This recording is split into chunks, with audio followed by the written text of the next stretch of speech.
The night had fallen hard on Cedar Creek, the kind of winter night that presses against the windows and makes even silence feel heavy.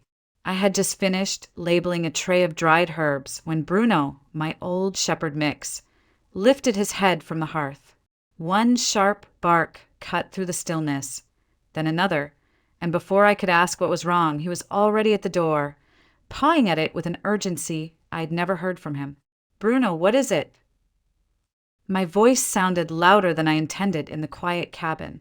He gave a low, anxious whine and glanced back at me, tail stiff, ears pointed toward the frozen dark beyond the porch. I hesitated, staring at the storm swirling outside. Even for Montana, it was bitter tonight, the kind of cold that bites through layers and lingers in your lungs. Most people in town wouldn't even think of leaving their fireplaces.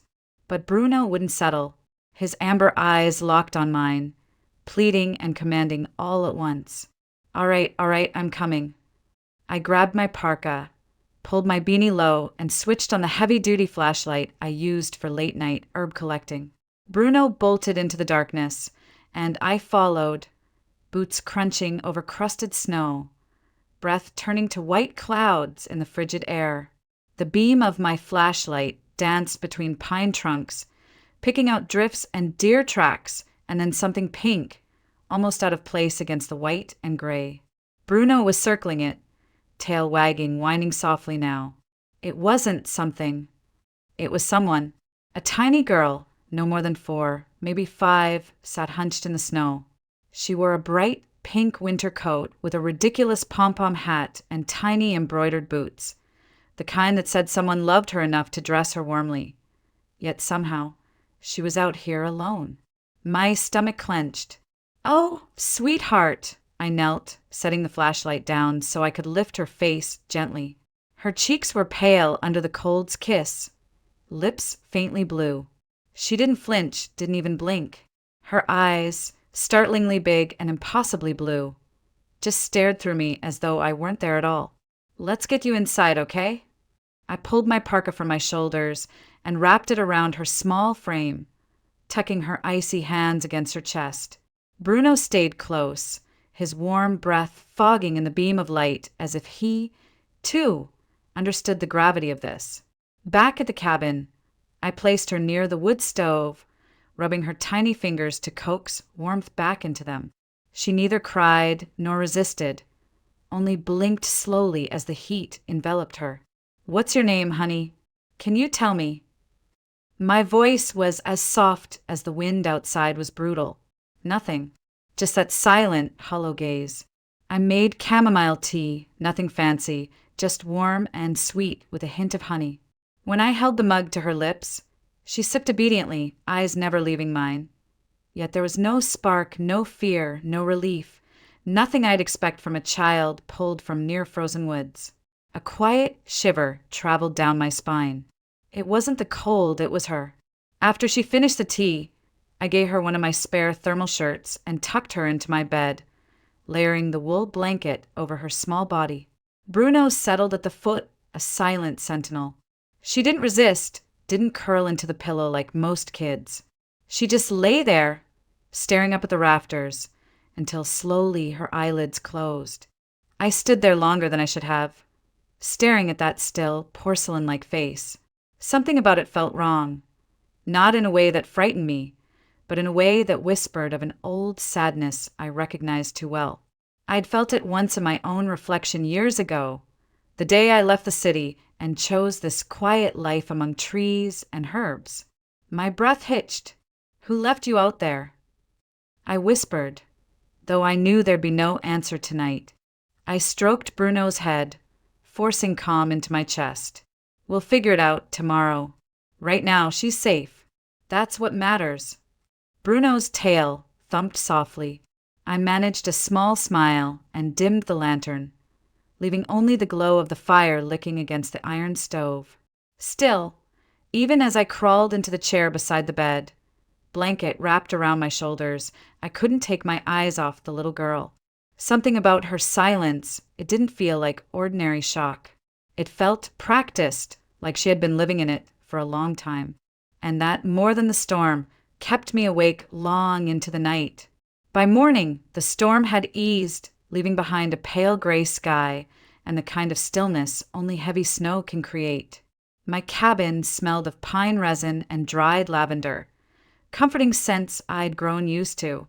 But this morning they felt strangely sharp, like they didn't belong in the same room as the silence radiating from the little girl in my bed. She was awake, eyes wide open, staring at the ceiling beams as if counting them, or maybe not seeing them at all. I crouched next to the bed and gave her what I hoped was a warm, reassuring smile. "Hey, sweetheart, how are you feeling?" "Warm enough." Nothing. No nod, no shake of her head. Just those enormous blue eyes meeting mine briefly before sliding away again. I set down a steaming cup of mint and lemon balm tea, the same mix I used on sleepless nights. "It's just tea. Sweet. Wanna try?" I gently held it toward her, half expecting a flinch, a whisper, something.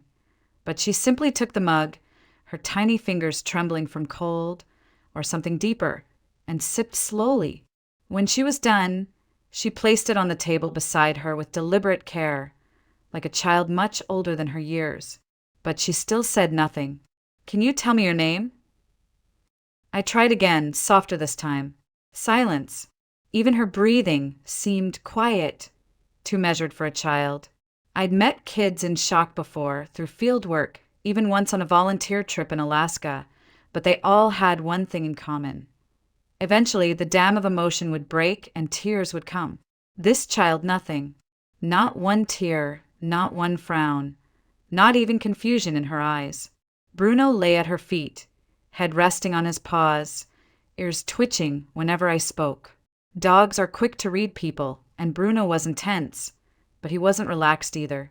He watched the girl as if she were an unfamiliar species he hadn't decided how to approach yet. I went into the kitchen, started oatmeal with dried blueberries. The normal sounds of breakfast, the kettle's hiss, the wooden spoons scraping the pot, felt too loud, like they might shatter her silence.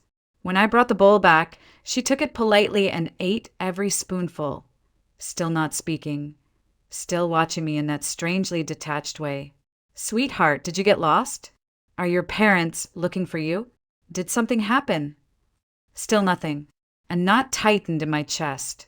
There were no obvious bruises, no torn clothing, no signs of abuse I could see, but I had been around enough hurt people to know the signs aren't always on the skin. Something about her stillness wasn't natural, it was learned. I wrapped one of my thick wool scarves around her shoulders and knelt so I could look her in the eye again. "Listen, you're safe now. I promise. No one is going to hurt you here." Her gaze lingered on me for a moment, just a flicker of something behind those glassy eyes, like she'd heard me but didn't know what to do with it. Then, just as quickly, the wall came back up and she turned her face toward the window. I exhaled slowly and sat back on my heels. My mind spun through possibilities. Maybe she was autistic, maybe she'd been traumatized, maybe both. Whatever the case, she needed someone, and at that moment, that someone happened to be me. Bruno shifted, letting out a low chuff as if to agree. I reached out and stroked his fur, grounding myself in the warmth of his steady presence. "Okay," I murmured to no one in particular, one step at a time. "First, we get you safe. Then we figure out who's missing you." I tucked her in again and stood by the door, staring out into the snow-covered world. Somewhere out there was a reason why this little girl had been alone, silent, and freezing in the woods. And I had a sinking feeling I wasn't going to like the answer when it came. And yet a part of me already knew I wouldn't stop until I found it. The knock came just after dawn, sharp and frantic, rattling the thin window panes of my cabin. Bruno bolted upright, barking with that deep-chested urgency he reserved for strangers. I froze for half a second, heart thudding, before I pulled on my coat and cracked the door open. A man stood on my porch, breath steaming in the icy morning air, a girl of about 11 clinging to his sleeve. Snow clung to his boots and the edges of his jacket like he'd been searching all night. His face, drawn, pale, eyes raw from the cold and lack of sleep, was enough to tell me why he was here even before he spoke. Please, his voice cracked. We're looking for a child. My daughter.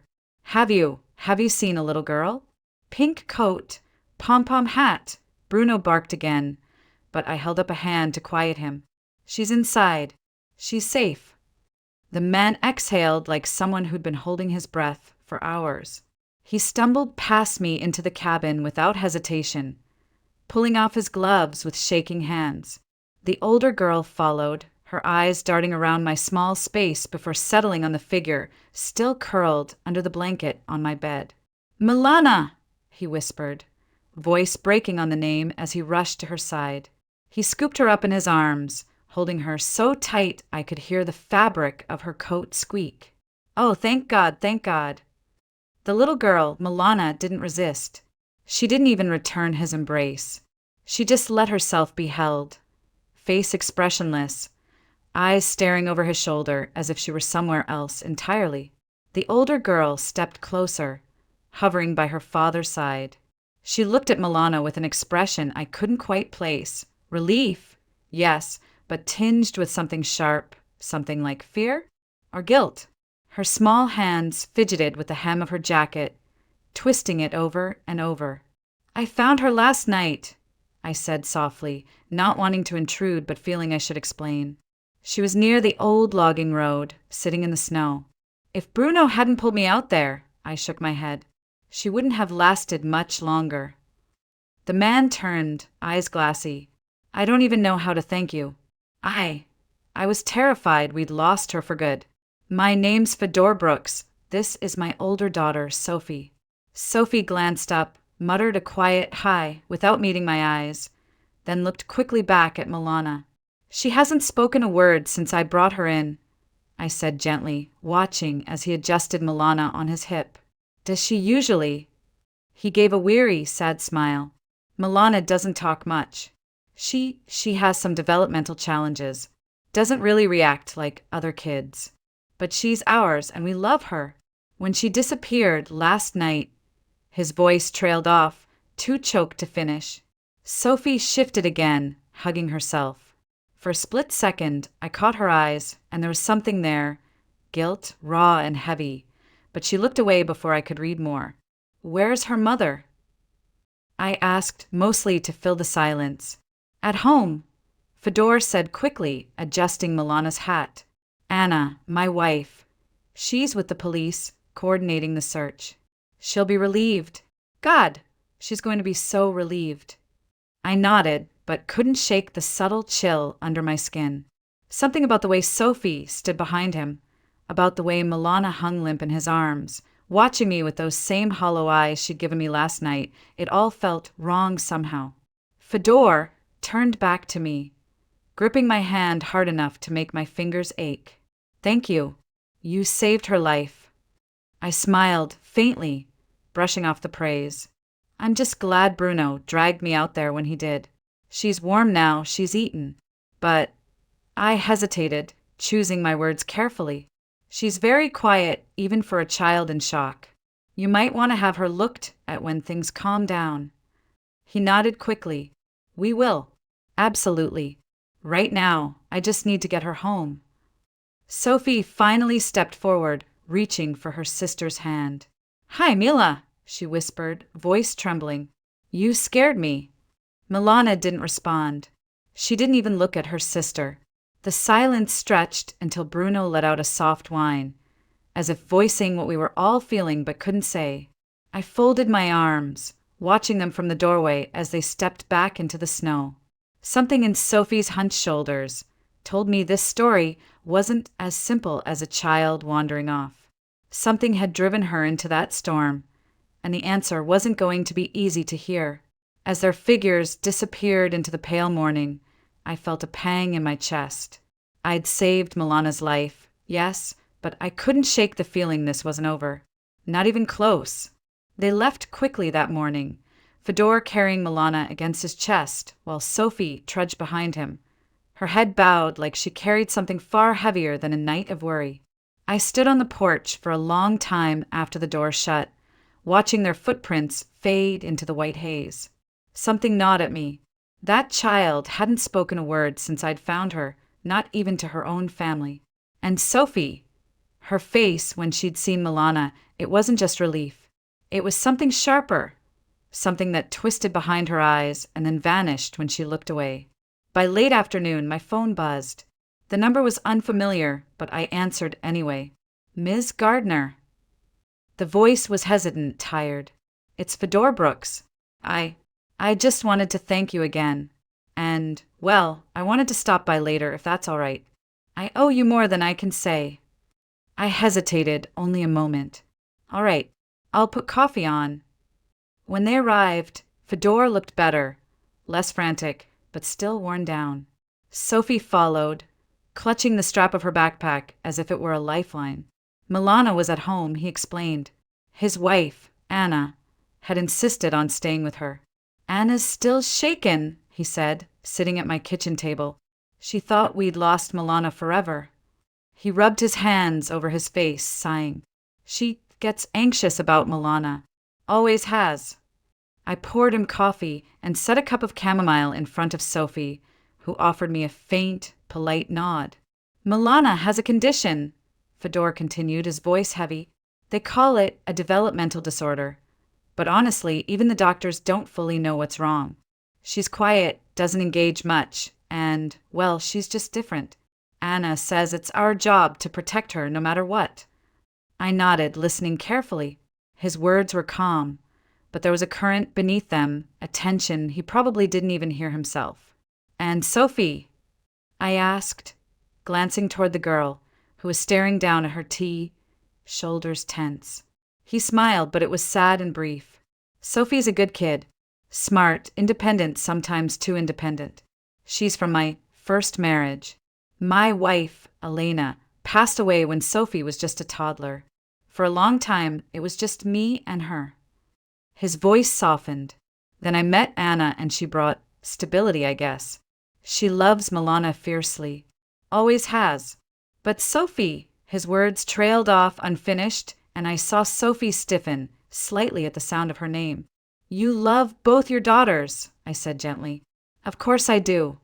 He said it quickly, almost defensively, like someone trying to convince himself.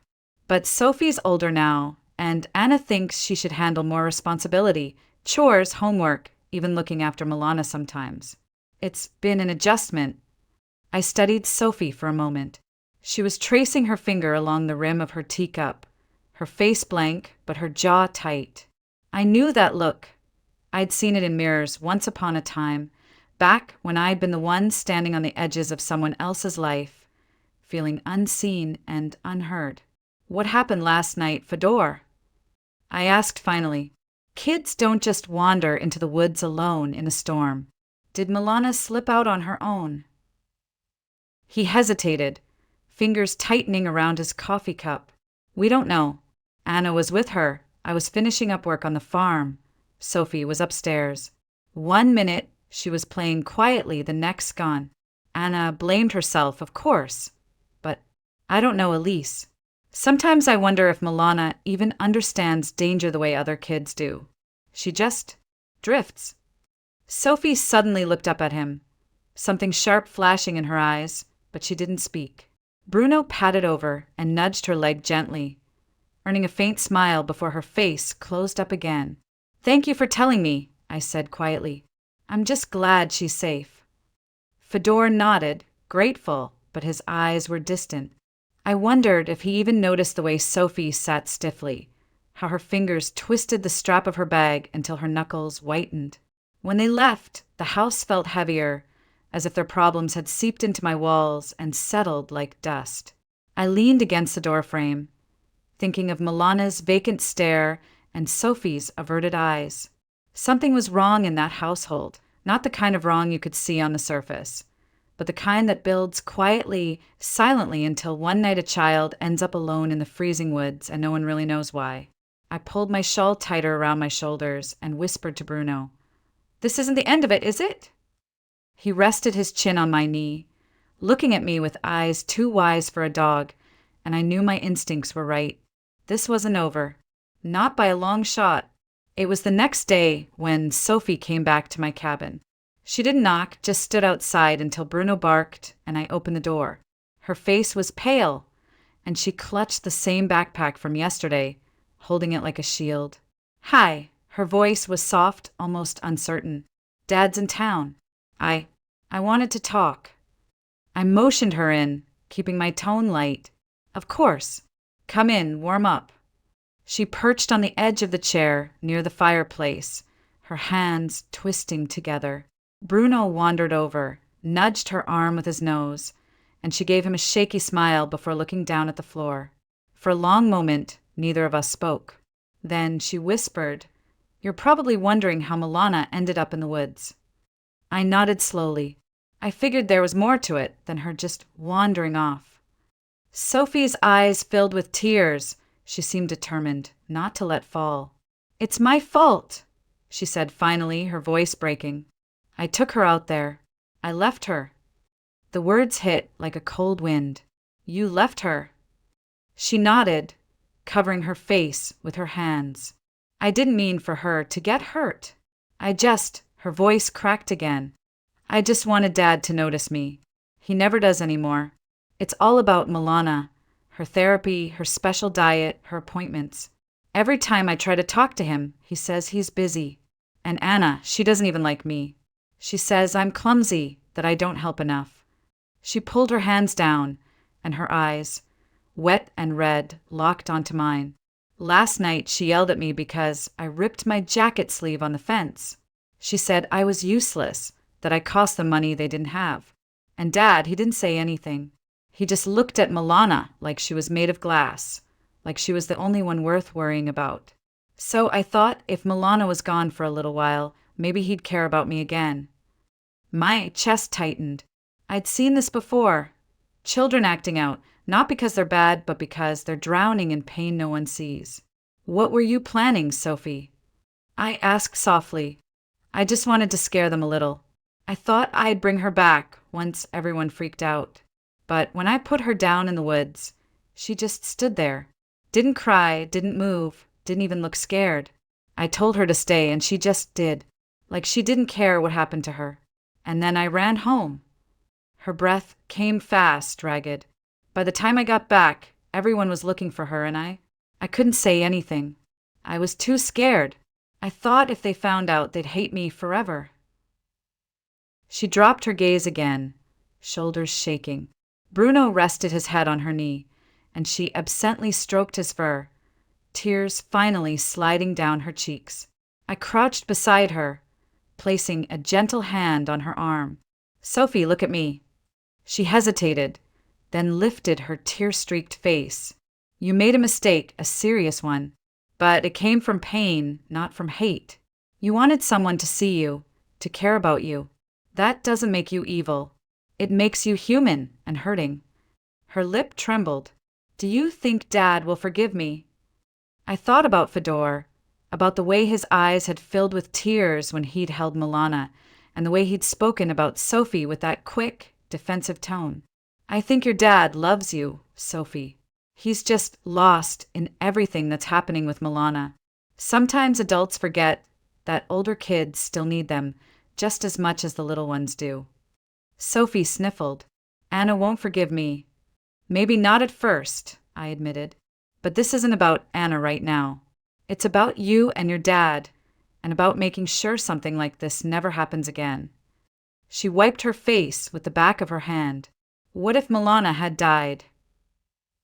I took a slow breath. "Then you'd be carrying that for the rest of your life. But she didn't die. She's safe because you told me the truth now.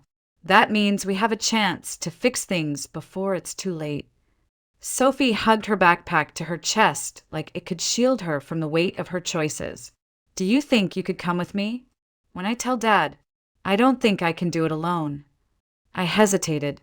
This wasn't my family, and I'd already done more than most strangers would. But something in Sophie's eyes, the same hollow ache I'd seen in Milana's, made it impossible to say no. "Yes," I said. "I'll go with you." She gave a tiny, shaky nod, relief washing over her face like a fragile sunrise. As she stood to leave, Bruno trotted alongside, tail wagging. For once, Sophie smiled without forcing it. Watching her walk out into the crisp air, I felt that familiar pull in my chest, the one that had brought me out here in the first place, to heal my own wounds in solitude. Except now, for the first time in a long time, I wondered if maybe solitude wasn't the only way to heal. Because sometimes what we run from has a way of finding us again, only this time in someone else's pain. And when it does, we have to decide, keep running or finally stop and help carry it. I chose to stop, and I had a feeling Sophie's confession was only the beginning of what this family needed to face. That evening, I drove Sophie back to her house. She sat quietly in the passenger seat, fingers clasped tight, as if holding on to her courage before it slipped away. The Brooks home sat at the edge of a snow-covered field, a modest farmhouse with lights glowing warm behind frosted windows. From the outside, it looked like a picture of stability, but I already knew appearances lied. Fedor met us at the door, surprise flickering across his tired face when he saw me. "Elise, is everything all right?" Sophie froze at my side. I placed a gentle hand on her shoulder. "She has something to tell you, and I think you need to hear it." He frowned slightly but nodded, stepping aside to let us in. The scent of stew lingered in the kitchen, comforting in a way, but tension hummed beneath it. Anna sat at the table, scrolling through her phone, her eyes darting up briefly before settling back on the screen. Sophie stood in the doorway, shoulders trembling. "Dad, I'm the reason Milana was in the woods." The words tumbled out in a whisper, barely audible, but they seemed to shatter the air around us. Fedor blinked, his mouth opening slightly as if unsure he'd heard her right.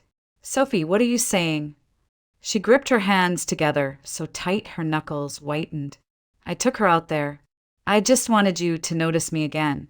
I wanted you to care about me like before. But I didn't mean for her to get hurt, I swear. I'm so sorry, Dad." Anna's head snapped up, eyes narrowing. "You did what?" Her voice was sharp enough to cut. "Do you have any idea, Anna?" I interrupted gently but firmly, stepping slightly forward. "This is about listening, not punishing." She came forward because she's scared and hurting, not because she wants to make excuses. Anna's jaw tightened, but she fell silent. Fedor turned to his daughter, his face pale. "Sophie!" He crouched so he was eye level with her, his hands trembling as they reached for hers. "Why didn't you say something sooner?" Tears spilled down Sophie's cheeks. "Because I thought you'd hate me. You only care about Milana now. I feel like I don't even exist anymore." The room went silent except for Sophie's quiet sobs. Fedor closed his eyes, pain flashing across his face. "Oh God, Sophie, I never meant to make you feel that way. When your mom died, I promised I'd always protect you. But I failed. I thought giving Milana what she needed was enough, but I didn't see how much it was taking from you." Anna shifted uncomfortably, crossing her arms. "We did what we had to do. Milana needs special care, and so does Sophie," I said softly. "Just because she's older doesn't mean she stopped needing her father's attention." Fedor looked at his eldest daughter with tears welling in his eyes. "I'm so sorry, Sophie. I should have been there for you." He pulled her into his arms, and this time she clung to him like she hadn't in years. Anna stood, pacing slightly, her voice rising. "So what now? Are we supposed to just forget she abandoned Milana in the woods?" "No," I said calmly, "but you can choose to see why it happened and fix it before something worse happens next time. Kids act out when they feel invisible. Sophie wasn't trying to hurt Milana. She was crying for help the only way she knew how." Anna's lips pressed into a thin line. For a moment, I thought she would argue, but instead, she sat back down, exhaling heavily. That night, after Sophie had gone upstairs, Fedor and I sat at the kitchen table. The weight of everything settled between us. Heavy but not hopeless. He rubbed his hands over his face. "I don't know how to fix this. Anna and Sophie have been clashing for months, and I thought it was just growing pains. I didn't see how deep it went. Start by listening, I said gently, and by making time for Sophie. She doesn't want to replace Milana. She just wants to know she still matters to you. He nodded slowly, his shoulders slumping. You sound like you've lived this before. I hesitated, then smiled faintly. I know what it's like to feel invisible in your own home. I know what happens when no one listens. My gaze drifted toward the window, where snowflakes floated silently under the porch light. And I know how far people will go to feel seen again. Fedor leaned back, exhaling sharply. You've already done more for my family than I can thank you for. I didn't do this for thanks, I said quietly. I did it because Sophie trusted me enough to tell the truth. Don't waste that trust. He looked at me, then a long, searching look that said more than words could. Finally, he nodded. I won't. When I left that night, Bruno trotting at my side, I glanced back at the farmhouse. The light in Sophie's room glowed faintly, and I hoped, just maybe, that something had shifted. But deep down, I knew healing wouldn't come overnight. It would take time, forgiveness, and effort from everyone, especially Anna, who seemed unwilling to let go of her rigid grip on control. Still, I had seen something tonight I hadn't expected. A crack in the wall they'd all built between each other. And sometimes that's all it takes for the light to get in. Driving home through the quiet snow, I felt the weight in my own chest ease. Maybe this wasn't just their healing. Maybe it was mine too. 2 days later, I returned to the Brooks house. Fedor had called, asking if I could stop by. His voice over the phone had carried a weight that made me say yes without hesitation. When I arrived, Sophie was sitting on the porch steps, her knees tucked to her chest. She looked up when I approached, her eyes still red but calmer than before. Hi, Elise, she said softly. I sat beside her, pulling my coat tighter against the chill. Hi, sweetheart. How are you holding up? She shrugged. Dad's been trying. He spent yesterday helping me with homework. We even made pancakes this morning. A small smile appeared and disappeared almost immediately. But Anna's mad. She doesn't really talk to me right now. That's hard, I admitted. Sometimes grown-ups don't handle hurt the right way. But it doesn't mean it will always stay this way. Her voice trembled. Do you think she'll ever like me? I turned toward her, meeting her worried eyes.